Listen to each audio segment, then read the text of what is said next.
저는 지난주 이어서 오늘도 우리 축복의 알고리즘에 관한 이야기를 하고 있습니다만, 지난주 우리 축복의 알고리즘이라는 것을 말씀하면서 첫 번째는 바로 주님을 만나는 경험이 필요하다라고 말씀드렸어요. 이 알고리즘이라는 것은 어떤 결과를 도출해내기 위해서 필요한 과정과 방법을 뜻하는 것입니다. 그리고 그 과정과 방법이 없으면 그 결과가 나올 수 없는 상황을 이 알고리즘이라고 말해요.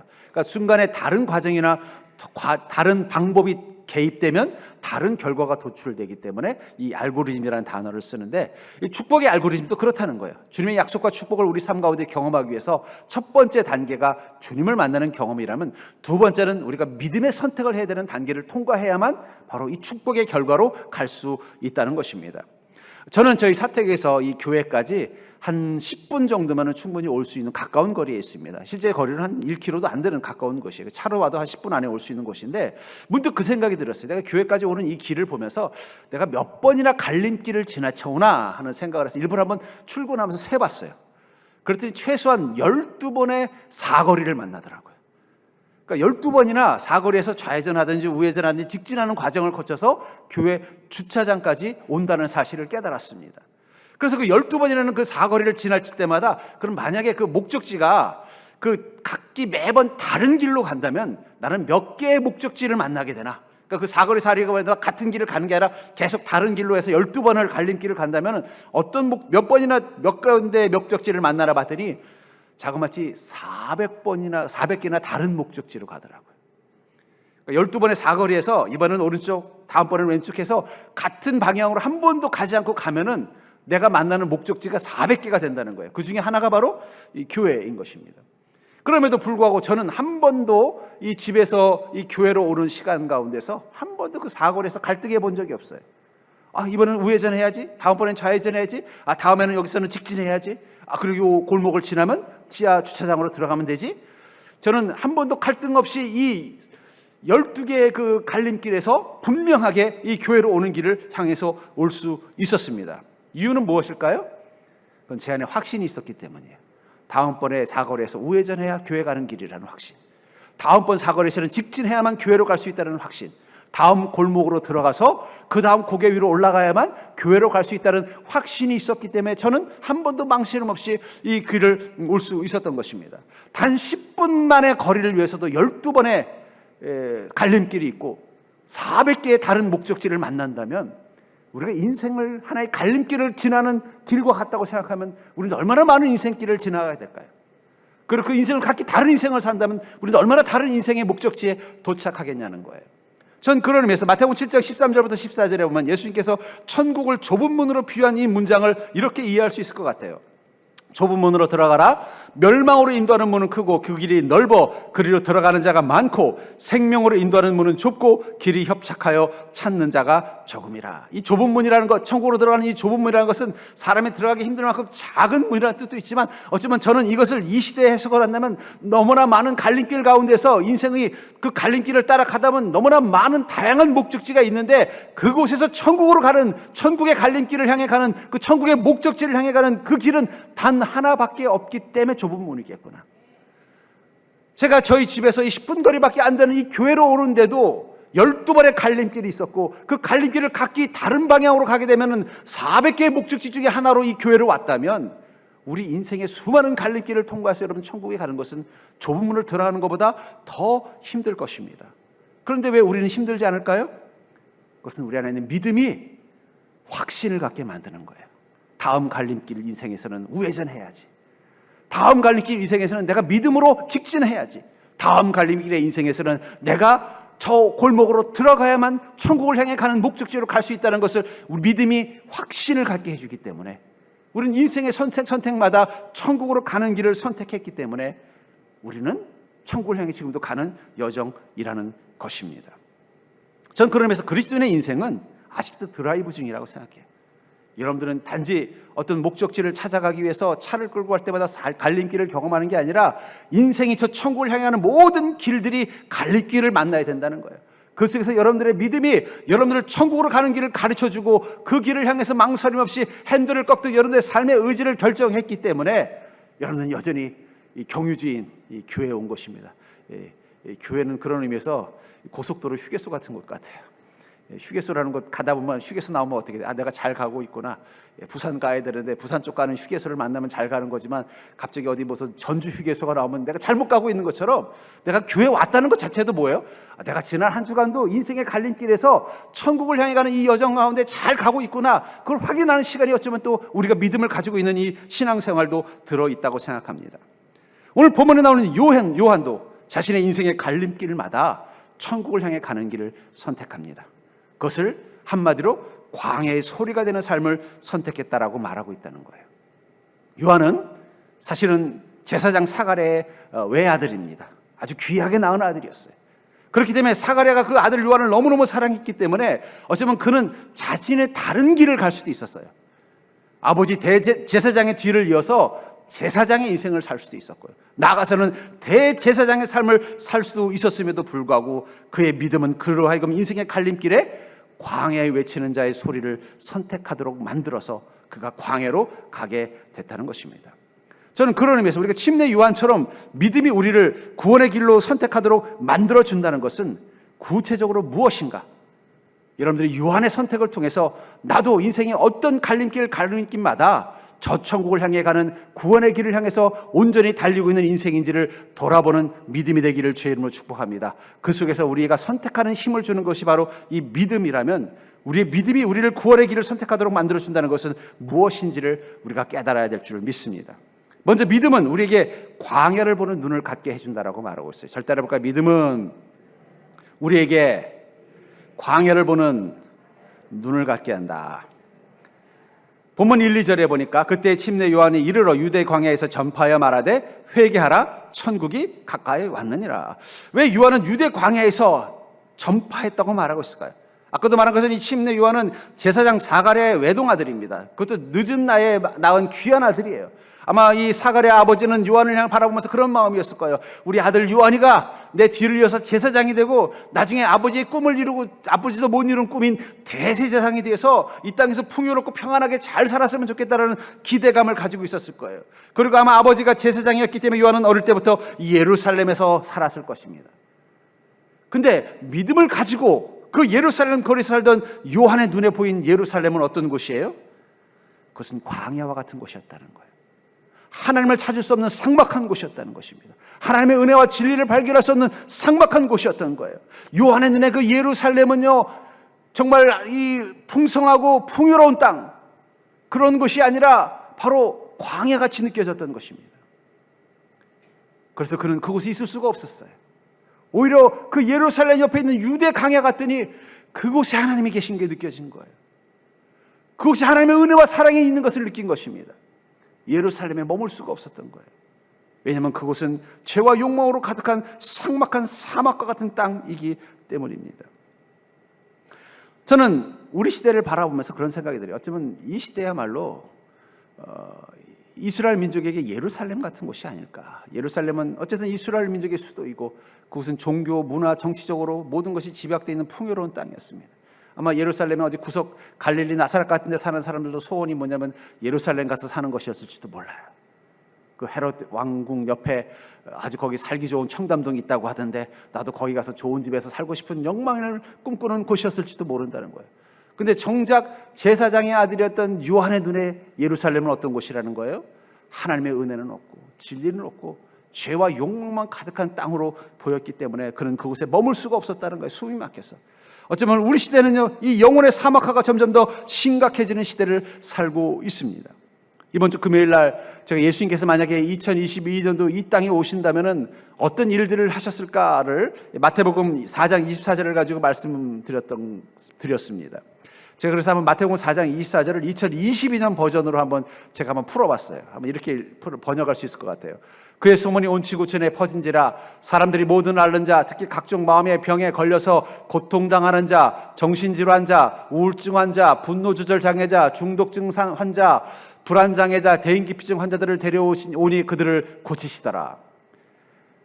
사실은 예수님 당시 때만 해도요, 사람들은 육신의 병이 참으로 심각했습니다.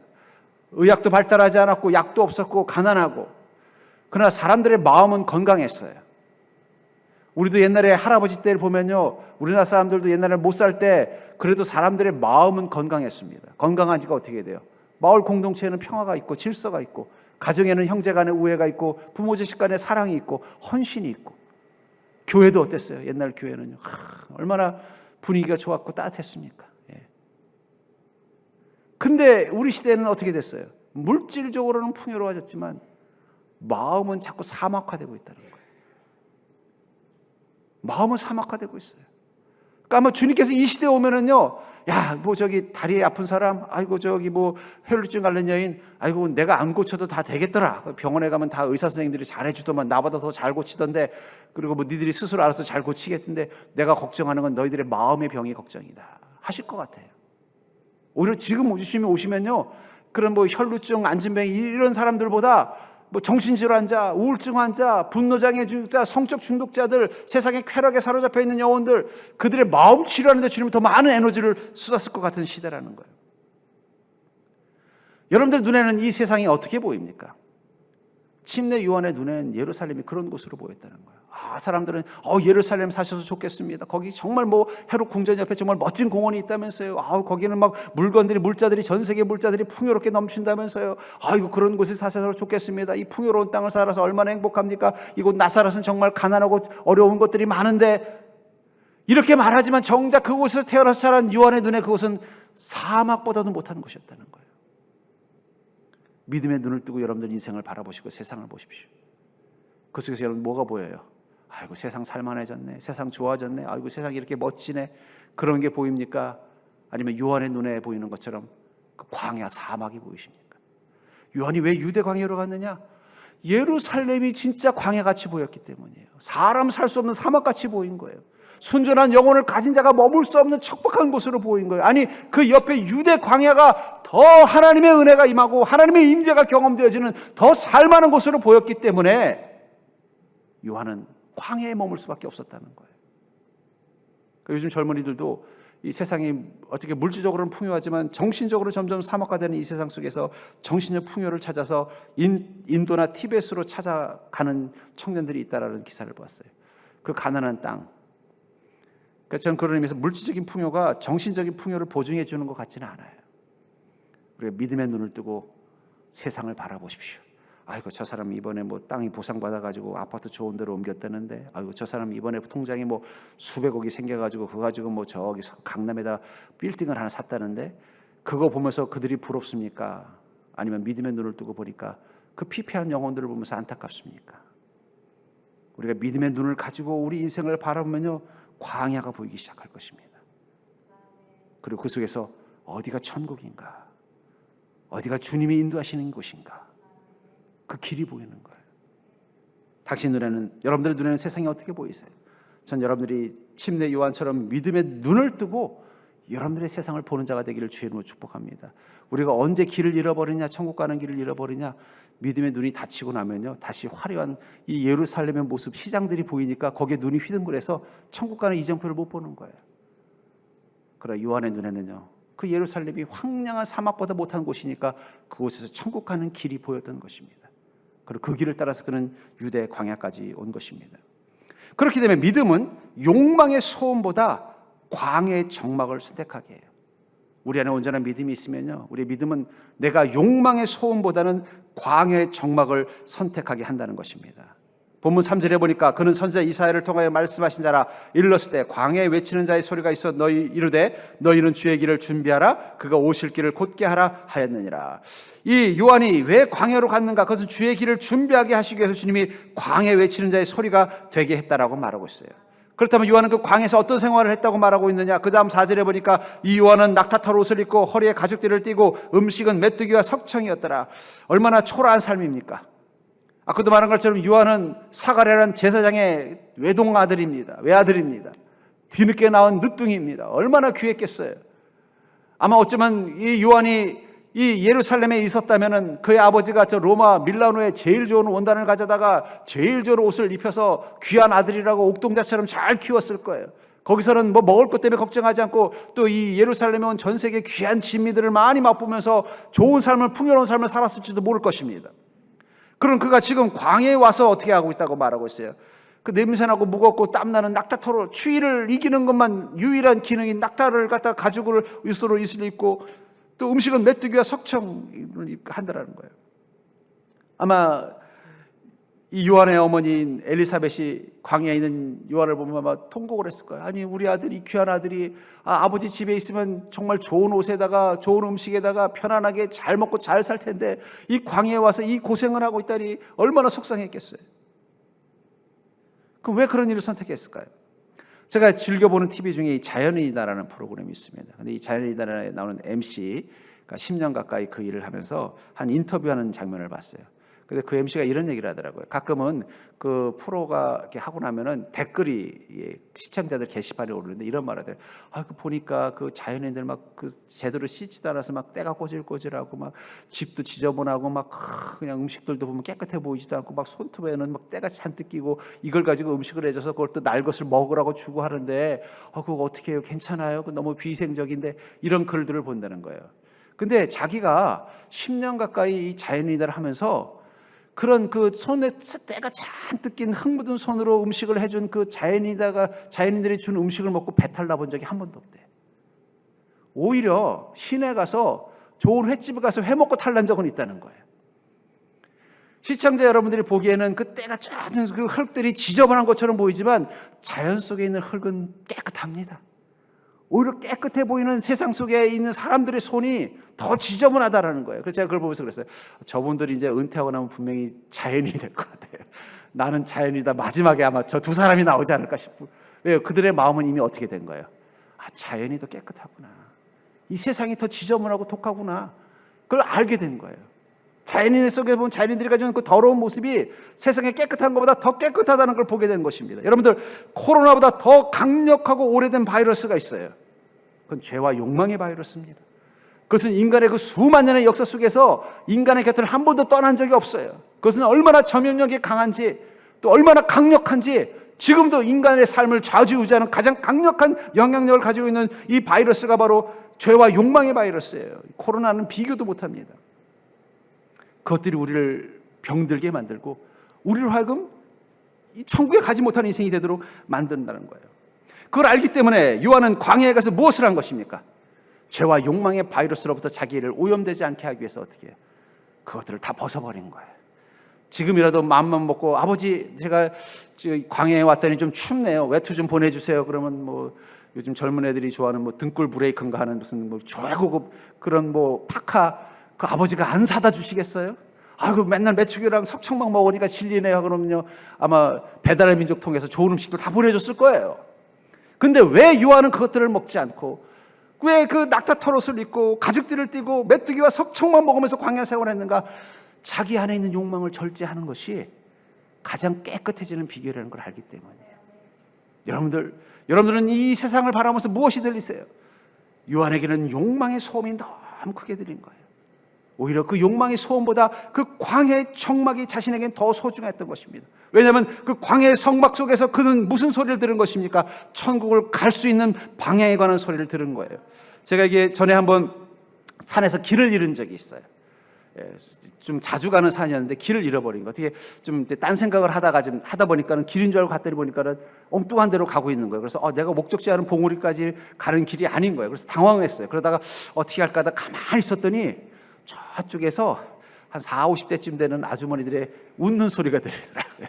우리 여성분들은 산에 가서도 여전히 깔깔깔깔 웃는 소리를 잘 하잖아요. 그래서 저기 사람이 있다면 분명히 40, 50대 우리 등산객이라면 분명히 그거는 산 봉우리로 가는 길이겠구나 해서 그 숲에 길이 없는 데를 캐치고 그 소리만 듣고서 갔더니 아니나 다를까 여러 아주머니들이 웃으면서 산행을 하고 있더라고요. 그래서 그 다음에는 제가 걱정하지 않았습니다. 왜냐하면 그 소리만 따라가면 어디로 가요? 봉우리까지 그냥 가기 때문이에요. 왜 이 요한은 광야에 외치는 자의 소리가 됐을까? 예루살렘에서는 아무리 천국을 예비하는 그 소리를 외쳐도 욕망의 소음이 너무 크기 때문에 아무도 들을 수 없는 거예요. 아마 요한이 이 예루살렘에서 회개하라 천국이 가까웠느니라 라고 말하면 아마 사람들이 그랬을 거예요. 아이고 지금 먹고 살기도 바빠 죽겠는데 무슨 천국. 회개는 지금 내가 내 삶 속에서 지금 더 악해지고 독해져야 나를 지키는데 그러면서 어떻게 해야 돼요? 안 들으려고 했을 거예요. 욕망의 소음이 너무 크기 때문에. 천국이 가까웠다는데 관심이 없어요. 이 예루살렘의 그 욕망의 소원은요, 그런 것은 아무 관심도 없어요. 그냥 지금 어떻게 하면 어디에 땅을 투자하면 더 돈을 많이 벌 수 있는지, 어디 건물을 어디 주식을 투자하면 돈을 잘 버는지, 거기에 소리에만 관심이 있는 사람들이라는 거예요. 회개하라고 말하면 무슨 회개, 지금 이런 곳에서 사람은 착하게 살다가는 바보 되는 시대인데 더 독해져야지, 더 악해져야지. 욕망의 소음이 가득한 예루살렘에서는요, 아무리 요한이 회개하라 천국이 가까웠느니라 말해도 아무도 듣지 않았을 거라는 거예요. 여러분, 욕망의 소음이 강하면요, 천국에 가는 소리 들리지 않아요. 그래서 요한은 어디로 가는 거예요? 광야로 간 거예요. 그 정막 속에서 그들은 외치기 시작한 것입니다. 예수 그리스도께서 오십니다. 그분을 만나야만 우리는 천국을 갈 수 있습니다. 이 길이 바로 천국을 향해 가는 이정표입니다. 그때서야 사람들은 그 욕망의 소리가 없는 그 광야에서 이제는 비로소 천국에 가는 그 길을 알려주는 소리를 듣게 된 것입니다. 여러분들, 우리는 일부러라도 우리 삶을 광야로 만드셔야 돼요. 욕망의 소리가 들리지 않는 공간을 만드셔야 돼요. 그러면 그곳에서 천국으로 가는 이정표 소리가 들리는 것입니다. 마치 제가 산속에서 길을 잃어버렸을 때 그 숲 너머에서 그 등산객들의 소리를 듣고서 글로 가면 길이 있구나라는 것을 발견하게 된 것처럼, 내 안에 욕망의 소리를 잠재워야만 비로소 성령님의 음성이 들리기 시작하고, 그 음성이 들리는 곳을 향해 가다 보면은 천국을 향해서 우리가 올바른 방향으로 나아갈 수 있다는 거예요. 그 욕망의 소리를 잠재우는 방법은 내 안에 욕망을 절제하는 것입니다. 내 안에 욕심을 절제하는 거예요. 그래서 예수님도 뭐라고 말씀하셨어요? 욕심이 잉태한 즉 죄를 낳고, 죄가 장성한 즉 사망을 낳느니라. 욕심을 끊지 않으면 그것은 반드시 죄로 가게 돼 있어요. 그게 바로 사망의 알고리즘이에요. 그 알고리즘의 출발이 뭐예요? 욕심이라는 거예요. 요한은 이 광야에서 이렇게 안 살아도 돼요. 요한이 없어서 그런 게 아니라는 거예요. 충분히 이 예루살렘하고 이 유대 광야는요, 그렇게 멀지 않습니다. 걸으시면 한 10km 정도? 얼마 되지 않아요. 충분히 어머니가, 아버지가 좋은 옷 갖다 줄 수 있고 좋은 음식 갖다 줄 수 있는 곳이에요. 그럼에도 불구하고 그가 그것들을 하지 않았던 이유는 자기 안에 있는 욕망을 절제해야만 천국으로 가는 소리를 들을 수 있고, 자신이 그 절대된 삶을 해야만 사람들 앞에 광야에 외치는 소리의 역할을 감당할 수 있기 때문인 것입니다. 전 그러면서 여러분들에게 필요한 것은 여러분들 마음속에 있는 욕망의 소리부터 비우십시오. 오직 주님의 음성만, 성령님의 음성만 들리는 곳으로 여러분들의 마음을 바꾸시는 게 필요하다는 거예요. 그러려면은 그 죄의 알고리즘인 욕심이라는 그 단계부터 끊으셔야 돼요. 그래서 믿음은 절제인 것입니다. 내 생각의 욕망, 내 행동의 욕망, 내 쾌락의 욕망을 절제하는 것으로부터, 그때부터 우리는 하나님의 음성이 들리기 시작하는 것입니다. 여러분, 그런 은혜를 누리고 사는 인생이 되기를 주의 이름으로 간절히 축원합니다. 세 번째로, 우리가 침례 요한처럼 믿음이 우리를 구원의 길을 선택하게 한다는 것은, 인생 선택의 가치는 목적지가 도착된 후에 결정된다는 사실을 기억하시기 바랍니다. 인생 선택의 그 가치는 목적지 도착 후에 결정된다는 사실을 기억하시기 바랍니다. 본문 13절에서 15절을 보시면, 이때 예수께서 갈릴리로부터 요단강에 이르러 요한에게 침례를 받으려 하시니 요한이 말려 이르되 내가 당신에게 침례를 받아야 할 터인데 당신이 내게로 오시나이까? 예수께서 대답하여 이르시되 이제 허락하라. 우리가 이와 같이 하여 모든 의를 이루는 것이 합당하니라 하시니 이에 요한이 허락하는지라. 예수님께서 요한에게 침례를 받으러 오셨습니다. 요한이 깜짝 놀란 거예요. 아니, 하나님이 저에게 침례를 받다니. 침례라는 것은 구원의 의식인데 그것은 하나님이 죄된 인간에게 하셔야지, 제가 주님께 침례를 받아야지 어떻게 주님이 저에게 침례를 받습니까? 그랬더니 주님께서 아니다, 이게 옳다. 왜 주님이 이렇게 말씀하셨을까요? 누가복음에 보면은 요한의 탄생과 예수님의 탄생에 관한 이야기를 1절부터 3장까지 다루는데, 요한의 탄생, 그 다음에 예수님의 탄생, 그러면서 그 둘을 비교하는 병치 구조를 하고 있다는 거예요. 예수님이 탄생하신 것은 하나님이 이 땅 가운데 오신 크고 위대한 일을 설명하는 것입니다. 거기에 감히 한 인간인 요한의 탄생을 같이 나란히 놓고 있다는 거예요. 동급으로 놓고 있다는 거예요. 왜 이렇게 하셨을까요? 그것은 요한을 하나님께서 얼마나 그의 인생을 귀하게 여기는지를 말하고 있는 거예요. 너는 충분히 하나님이 나에게 침례를 줄 만한 자격이 있다는 거예요. 그것을 마태복음 11장 11절에 이렇게 말하고 있습니다. 내가 진실로 너에게 말하노니 여자가 낳은 자 중에 침내 요한보다 큰 이가 일어남이 없도다. 그러나 천국에서는 극히 작은 자라도 그보다 크니라. 뭐라고 말씀하거니 여자가 낳은 자 중에 침내 요한보다 큰 이가 없다라고 말하고 있어요. 여기 여자가 낳은 자라는 것은 모든 인간을 뜻하는 것입니다. 왜냐하면 인간은 성경에 보면 여자를 통해 낳았다라고 보기 때문에. 근데 모든 인간 중에 누가 제일 큰 자라는 거예요? 침내 요한이 가장 완벽한 인생을 사는, 하나님 보시기에 최고의 인생을 사는 존재라고 말하고 있다는 거예요. 근데 그 다음 문장에 천국에서는 극히 작은 자라도 그보다 크니라. 아니 그러면 요한이 모든 인간들 중에 가장 최고로 완벽한 인생을 살았다면 그 나머지 그 천국에 있는 자들은 누구일까요? 물론 요한 이후에 태어나는 세대를 뜻하는 것일 수도 있지만 저는 이것을 이렇게 해석합니다. 하나님께서 요한을 바라봤을 때, 그의 인생을 바라봤을 때 하나님이 귀하고 선하다 가치 있다고 생각하는 것과 그렇지 않은 것을 구분했을 때 모든 인간들 중에 가장 가치 있는 것이 많이 있다는 걸 뜻한다는 의미라는 거예요. 무슨 얘기냐? 여러분들이 택배를 받아보시면 알잖아요. 택배를 그냥 보내지 않잖아요. 거기 포장도 하고 박스도 하고 어떨 때 박스를 2개씩 3개씩 넣잖아요. 그럼 어떻게 합니까? 택배 받고 나서 받은 물건은 내가 가지고 나머지는 어디로 가요? 버려요. 심지어는 요만한 물건 하나 주면서 이만한 박스에 넣을 때도 있죠. 그럼 여러분은요, 어떨 때는 어떤 포장지는 아까운 것도 있어요. 이걸 버려야 되나 말아야 되나, 이런 좋은 이 박스에다 넣어주면 이거 아깝기도 하지만 어떻게 해야 돼요? 버려요. 뭐만 남아요? 속에 있는 내용물만 남는다는 거예요. 요한이 저 천국에서 지극히 작은 자보다, 요한이 이 여자가 낳은 중에 가장 큰 부분이 있다는 거예요. 저 천국에서 봤을 때 그 부분만 평가받을 거라는 거예요. 그게 어떤 부분인가요? 바로 이 광야에 외치는 자의 소리, 믿음의 선택을 따라 살아왔던 삶만을 평가받을 거라는 거예요. 여러분들, 왜 우리가 그리스도인답게 살아야 되는가? 우리 인생의 목적지에서 평가받을 것이기 때문이에요. 여러분들 저 천국에 가면요, 하나님께서 여러분들의 인생을 평가할 것입니다. 그러면서 야, 이거는 내가 기뻐하는 것이다. 아니면 박스를 버리듯이, 포장지를 버리듯이 이건 너의 인생 가운데 있어서는 안 될 것이다. 그걸로 평가할 거라는 거예요. 하나님께서 여러분들의 인생을 평가할 때 무엇을 가지고 평가하시겠냐는 거예요.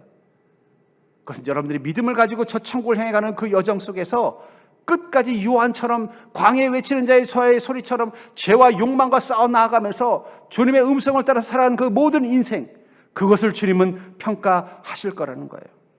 그런 의미에서 여러분들의 인생은 포장지에 쌓여져 있는 그 물건과 같은 거예요.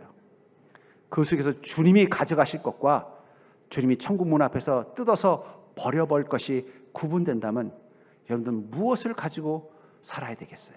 무엇을 쌓고 무엇을 채우면서 여러분들 인생 가운데 살아야 되겠냐는 거예요. 비록 요한은 광야에 외치는 자의 소리가 됐어요.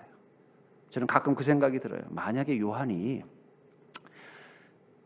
그 마음 가운데 하나님 주신 그 꿈이 광야의 선지자가 되어서 주님이 오시는 길을 예비하고 예수님이 하나님이심을 선포하는 그 일이 아니라 예루살렘의 대제사장이 되는 게 하나님의 계획이었으면 어떻게 됐을까요? 예수님이 예루살렘에 왔을 때 요한이 대제사장이면요, 아마 요한은 그랬을 거예요. 예수님 걱정 마시고 복음 전하십시오. 제가 다 지켜드리겠습니다. 빌라도 걱정하지 마십시오. 헤로단 걱정하지 마십시오. 제가 다 막아드리겠습니다 했으면 예수님이 얼마나 편하셨겠어요. 그렇죠? 십자가 달려 고생할 일이 하나도 없을 거예요. 근데 하나님은 그가 어떤 인생을 살게 만들었어요? 광야에 외치는 자의 소리. 그럼 그의 인생은 실패인가요? 그는 하나님 보시기에 가장 값진 인생을 살았던 거예요. 모든 여자가 낳은 자 중에 가장 큰 자라고 주님 평가하고 있다는 거예요. 심지어는 뭐예요? 너는 나에게 침례를 줄 자격이 있다. 감히 하나님을 인간이 침례를 주는 이 상상도 못할 일을 할 자격까지 주님께서 주실 만큼 그의 가치를 높게 본 것은 그가 광야에서 그 죄와 욕망의 땅, 이 예루살렘에서 죄와 욕망의 노예가 되는 것이 아니라 그 속에서 광야에 외치는 자의 소리가 돼서 주님의 길을 예배하는 그리스도인다운 삶을 살았기 때문이라는 거예요. 제가 좋아하는 CCM 가수 중에 최인혁 씨라는 분이 있습니다. 이분은 우리나라의 CCM이라는 붐을 일으켰던 초창기 멤버예요. 3대 유명한 분이 있습니다. 아마 제가 알기로는 정확하지는 않지만 아마 그분이 처음에 냈던 앨범 중에는 아마 100만 장 이상 팔린 앨범도 있다고 걸 들었어요. 근데 그분이 이제 35년간의 이 CCM 사역을 마무리하고 최근에 이제 음반을 하나 냈습니다. 그러니까 제가 그걸 보면서 문득 그 생각이 들었어요.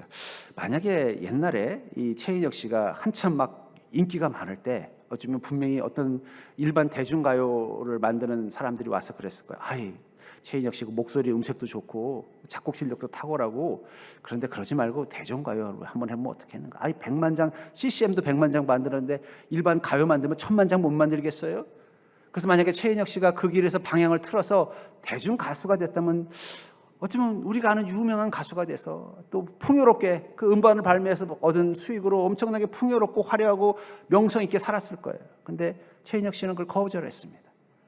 거절하고는 복음을 전하고 간증을 하고, 심지어는요, 이 정도 귀한 일을 하면 목사 안수 받아야죠 했는데도 계속 거절하다가 지금 환갑이 넘어서 최근에 목사 안수를 받으셨어요. 나는 평신도로서 주님 찬양하며 살겠습니다. 평생을 그렇게 하시다가 최근에 이제 어떤 사역을 위해서 어쩔 수 없이 목사 안수를 받았다는 고백을 받으면서, 그분이 최근에 난 이 앨범의 이 음악을 들으면서, 찬양을 들으면서 어쩌면 그 찬양이야말로 마치 그분이 내 인생을 침례 요한처럼 광야에 외치는 자의 소리처럼 살겠다라는 그 고백을 하며 살아왔던 지난 인생의 그 모든 갈림길, 그 길에서 그 믿음을 선택했던 자신의 삶을 이 노래 한 곡에 담고 있는 것이 아닌가 하는 생각이 들었습니다. 한번 우리 그 찬양을 한번 영상으로 한번 보겠습니다.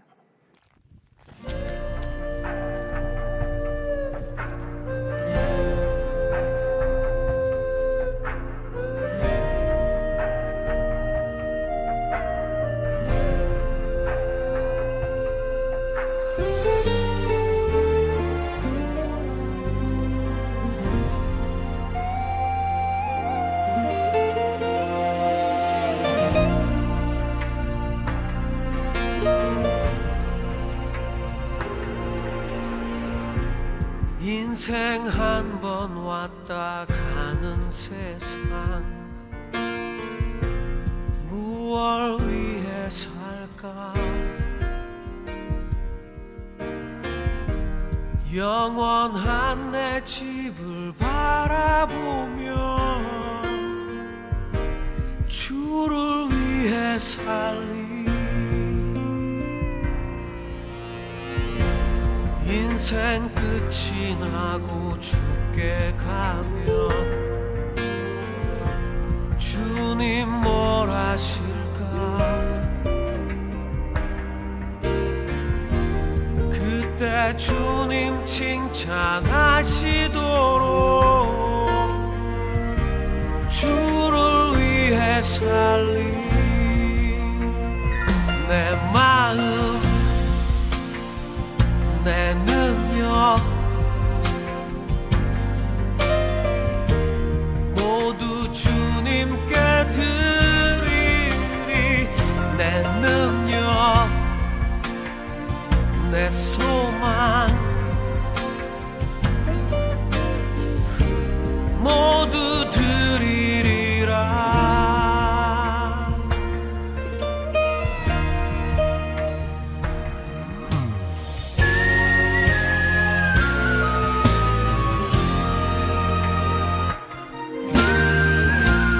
인생 한 번 왔다 가는 세상,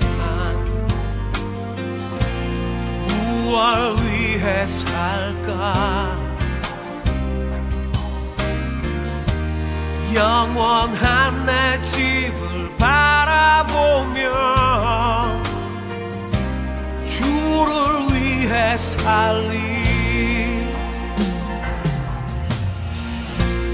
인생 끝이 나고 죽게 가면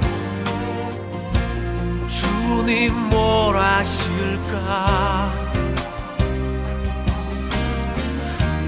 그때 주님 칭찬하시도록 주를 위해 살리. 내 마음, 내 능력 모두 주님께 드리리. 내 능력, 내 소망 모두 드리리라. 가라 세상 향해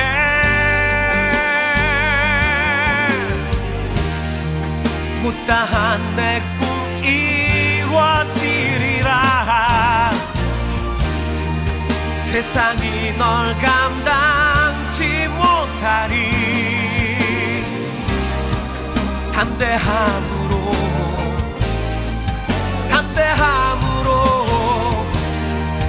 가라 세상으로.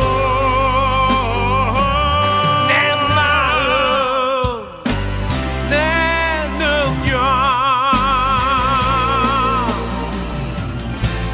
모두 주님께 드리리. 내 능력 내 소망 모두 드리리라. 모두 드리리라.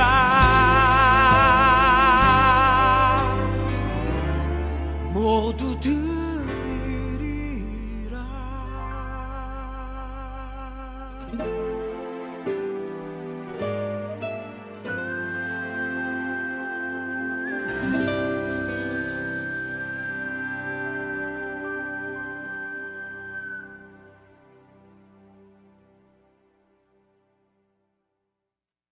사람들은 이렇게 말합니다. 인생은 한 방이야. 그 한 방을 통해서 뭘 얻고 싶은 거예요? 이 땅에서 풍요롭게, 풍성하게, 화려하게, 멋지게 사람들 앞에 존경과 영광을 받으면서 사는 인생은 한 방이야. 그러나 우리 그리스도인은요, 인생은 한 번이라고 말하는 자라는 거예요. 그 한 번이기 때문에 나는 이 한 번의 이 길을 갈 때 그 어떤 갈림길에서도 천국으로 가는 방향을 놓치지 않고 반드시 천국에 도착할 거야. 우린 그 결심 하나 가지고 인생 사는 자라는 거예요. 우리에게는 인생이 한 번입니다. 그 한 번의 길, 다른 목적지에 도착하면 어떻게 되겠어요? 천국이 아니라 지옥이라면, 영생이 아니라 멸망이라면, 우리가 지금까지 열심을 다해 인생의 갈림길에서 드라이브를 밟고 엑셀을 밟고 핸들을 돌렸던 그 모든 것들이 오히려 헛된 짓이 된 거잖아요. 인생은 한 번입니다. 침례 요한은 왜 광야에 외치는 자의 소리가 될 수밖에 없었을까요? 왜 최인혁 이 CCM 가수는 대중 가수가 되면 더 화려하고 풍요롭고 영광스럽게 살 수 있음에도 불구하고 평생을 그 돈 안 되는 복음성가 가수로 살 수밖에 없었을까요? 인생은 한 방이 아니라 한 번이기 때문이에요. 이 침례 요한은 이 예루살렘의 죄와 악에 대해서 비판하다가 그만 헤롯 왕과 바리새인들의 눈밖에 나서 헤롯 왕을 모욕했다는 죄로 감옥에 갇혀서 사형 언도를 받습니다. 아마 어쩌면 마귀는 침례 요한의 친한 친구로 변장을 해서 아마 침례 요한을 만나서 이렇게 물었을 것 같아요. 너 후회하지 않니? 네가 그때 광야로 가지 않고 아버지 집에서 예루살렘에 있었으면 아마 지금 너는 이 예루살렘의 가장 크고 화려한 대제사장의 저택에서 풍요롭게 살 수 있었어. 후회하지 않니? 너 그때 예수님에게 침례를 주고 그분의 길을 예배하는 인생이 아니라 그분의 길을 네가 차지했으면 지금 봐라, 너의 제자들은 다 예수님의 제자가 됐어. 너를 따르던 사람들은 다 예수님을 따라다녀. 이제 너를 따르는 사람은 아무도 없어. 후회하지 않니? 그럼 침례 요한은 뭐라고 말할까요? 내가 다시 그 예루살렘에서 나와서 광야로 들어갈 때 그 시간으로 돌아가도 난 여전히 광야로 갈 것이고 광야에 외치는 자의 소리가 될 것이고 주님의 길을 예배하는 자가 될 거야. 왜냐하면 인생은 한 번뿐이거든. 여러분들의 인생도 한 번입니다. 여러분들의 인생의 갈림길 집에서 교회만 오는데도 12번의 갈림길을 통과해야 된다면 여러분들 인생을 살면서 얼마나 많은 인생의 선택의 갈림길을 가운데 있겠어요. 그 속에서 여러분들의 믿음이 오직 천국을 향해 가는 방향으로만 여러분들의 인생을 이끌어갈 수 있도록 믿음으로 하루하루 살아가는 자 되기를 주의 이름으로 축원합니다. 그래서 여러분들의 인생이 무사히 저 천국에 도착하면, 내비게이션 도착하면 어떻게 돼요? 목적지에 도착하였습니다. 여러분 그 놀라운 천사의 음성을 듣는 자가 될 수 있기를 주의 이름으로 간절히 축원합니다.